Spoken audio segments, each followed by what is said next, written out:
How the hell's it going, everyone? This is the J-Dog and J-Dog's DVD Dungeon. Yeah, J-Dog, you're not having a very good night so far tonight. It was opening night of the playoffs, and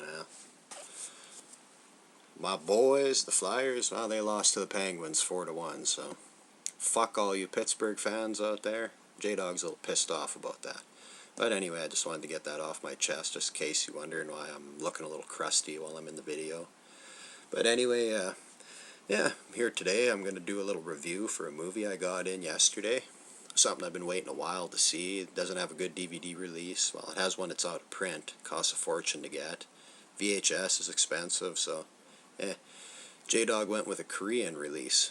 Just came out in Korea. They just re-released it, so. But the movie I'm going to be talking about is an ABEL Ferrara classic. This is 1981's MS.45. Yeah, so I know a lot of you have probably seen this. If you haven't, I suggest you get familiar. I think this is a new DVD that just come out. It was released by Enterline Entertainment. I don't know, must be some Korean company. And the only other one that's out there, it's like from 2000, Image Entertainment put out a release, supposedly uncut, but really like the whole cut thing with this is only about a minute. Like you got a little bit cut out of the first rape scene, like a little bit of nudity. You got some words that the rapist said to her in the second one that's cut out. And you got one kill scene at the end at the Halloween party, where like it was originally shot on film, but when they did the final cut, yeah, they kind of just made it an off-screen kill. So really, the one I got, it's an 80-minute release, like 80-minute runtime. It's got about a minute cut out of it, so it's not a big deal. The story's pretty much all intact.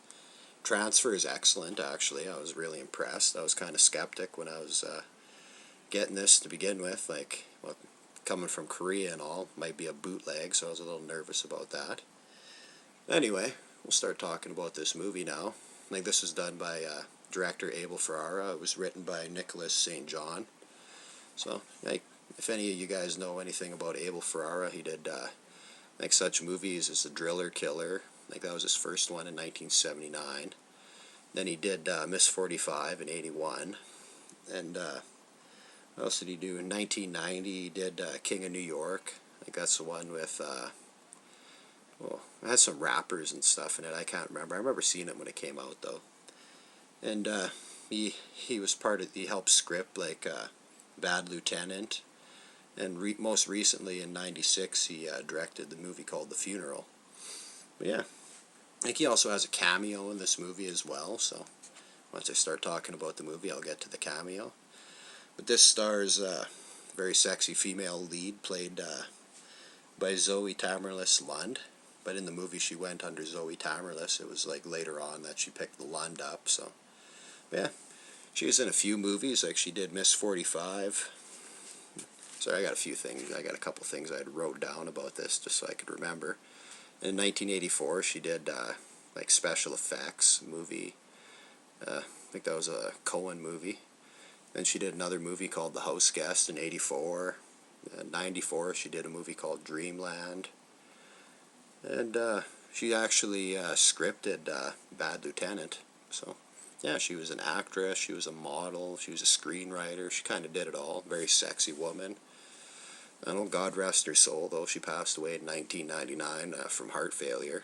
It's like due to years and years of partying. Like, she was big into heroin and then moved to London in 97, I think it was. And it wasn't long after that she, died from massive use of cocaine. She gave up the heroin, picked up the cocaine, and ended up dying of heart failure. So, yeah, she did excellent role in this movie. Like, I can't say enough about the character she played in this. Character by the name of Thana. Real cool, sexy name, but anyway, yeah, I'll start talking about the movie now. Enough about, like, the actor and director and all that shit. But MS.45, like, it's a real gritty, if you're familiar with Ferrara's work, like, it's real artsy, actually. Like, Driller Killer is kind of like I don't know, exploitation, art house, horror kind of movie is what I think it is. Like, it's got some, it tries real hard in some places to make some real fancy shots, but I don't know, MS.45. To me, like for an exploitation movie and stuff, this movie's just way too well shot. Like it's awesome. Like some of the cinematography, the lighting. It's a real artsy looking movie, but at the same time, it's really gritty, really nasty, really captures that whole New York feel. Yeah. So, but anyway, the movie it starts out. You got the character like Thana. She's a mute. She works in the New York garment district. So it picks her up. She's like, sorry if you've never seen this, you might want to tune out now because there's going to be quite a few spoilers. But anyway, like it shows her they're getting off work, and her and her coworkers are getting ready. They're going home and shit, and like they're either going for a drink or something. And she decides she's just going to go home.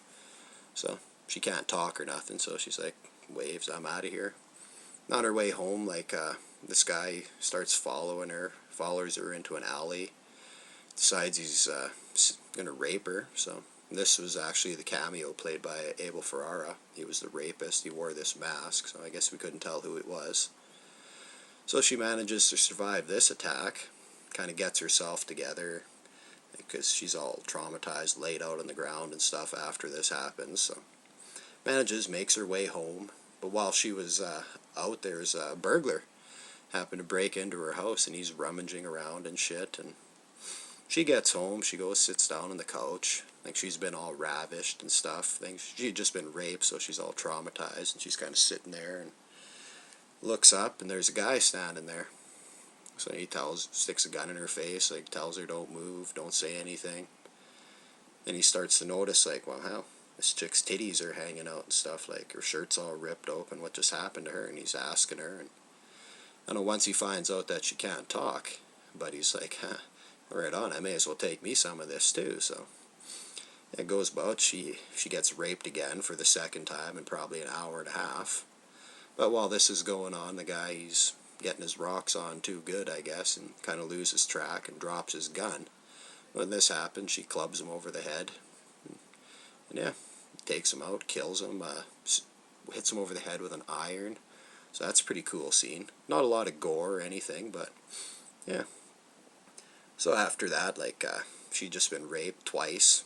She kind of had a breakdown, killed the guy, and she decides she's got to do something with the body. So drags him into the bathroom, starts to cut him up.